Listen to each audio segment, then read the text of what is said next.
அகிலம் நியூஸ் நேயர்களுக்கு வணக்கம். இன்று இரவு நேர பிரதான செய்திகள். முதலில் தலைப்புச் செய்திகள். கட்டுநாயக்க விமான நிலையத்தில் புதிய கட்டுப்பாடுகள் வெளியானது முக்கிய அறிவிப்பு. 15 லட்சம் சுற்றுலா பயணிகள் இலங்கை வருகை. விவசாயிகளுக்கு மகிழ்ச்சி தகவல், அரசாங்கம் அறிவித்த புதிய கண்டுபிடிப்பு. கொழும்பை அண்மித்த பகுதியிலிருந்து ஒரு தொகை துப்பாக்கிகள் மீட்பு.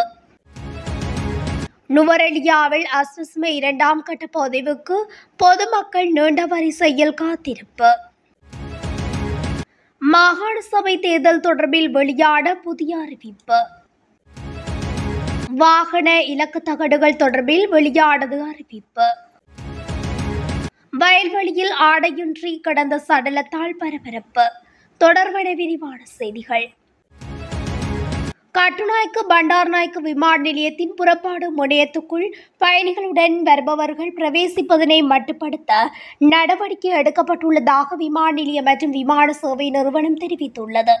அதன்படி வியாழக்கிழமை, வெள்ளிக்கிழமை மற்றும் சனிக்கிழமை ஆகிய நாட்களில் இரவு 10 மணி முதல் நள்ளிரவு வரையான காலப்பகுதியினுள் பயணிகளுடன் வருபவர்கள் விமான நிலையத்தின் புறப்பாடு முனையத்துக்குள் அனுமதிக்கப்பட மாட்டார்கள் என அறிவிக்கப்பட்டுள்ளது.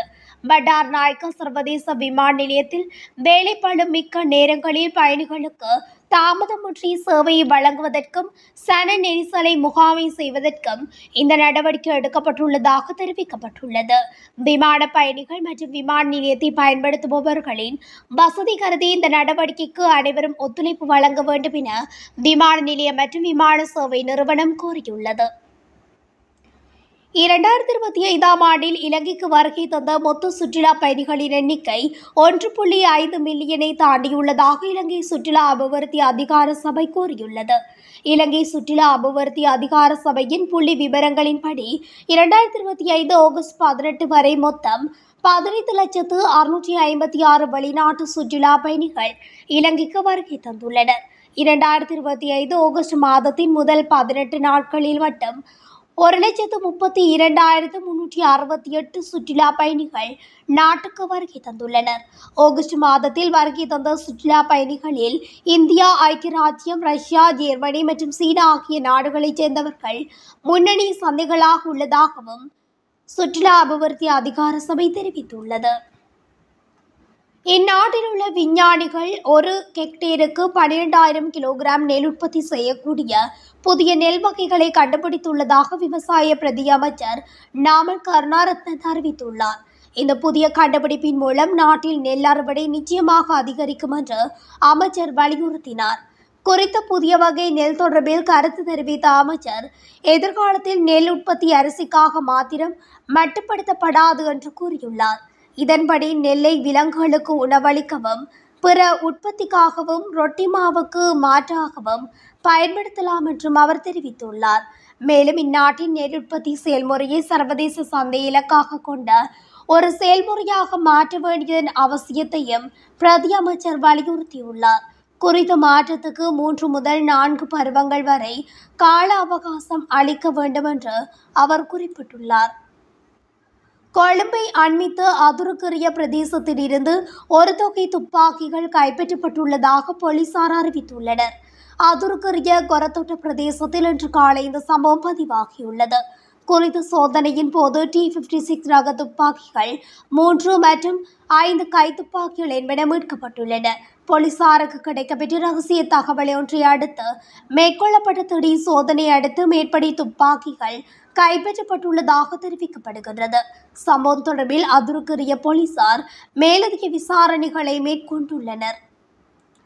நுவரெலியாவில் அஸ்வஸ்ம 2ஆம் கட்ட பதிவுக்கு பொதுமக்கள் நீண்ட வரிசையில் காத்திருப்பதாக தெரிவிக்கப்படுகின்றது. நாடளாவிய ரீதியில் அஸ்வஸ்ம 2ஆம் கட்டத்திற்கு தகுதியானவர்களை பதிவு செய்யும் நடவடிக்கைகள் முன்னெடுக்கப்பட்டு வருகின்றது.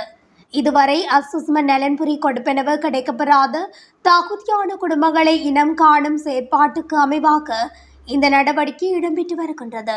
அந்த வகையில் இன்று சம்பந்தப்பட்ட பயனாளிகள் நுவரெலியா பிரதேச இலக்கத்துக்கு வருகை தந்த ஏராளமான பொதுமக்கள் நுவரெலியா உடப்புசிலாவ பிரதான வீதியோரத்தில் நீண்ட வரிசையில் காத்திருப்பதாகவும் தெரிவிக்கப்படுகிறது.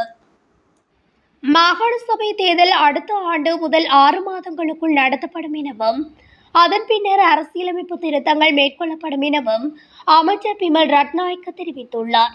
கிளிநொச்சியில் நடைபெற்ற ஊடகவியலாளர் சந்திப்பில் உரையாற்றும் போது அவர் தற்போதுள்ள சட்ட தடைகளை நீக்கி 2026 முதல் 6 மாதங்களுக்குள் மாகாண சபை தேர்தலை நடத்துவதற்கு நடவடிக்கை எடுக்கப்படும் என கூறினார்.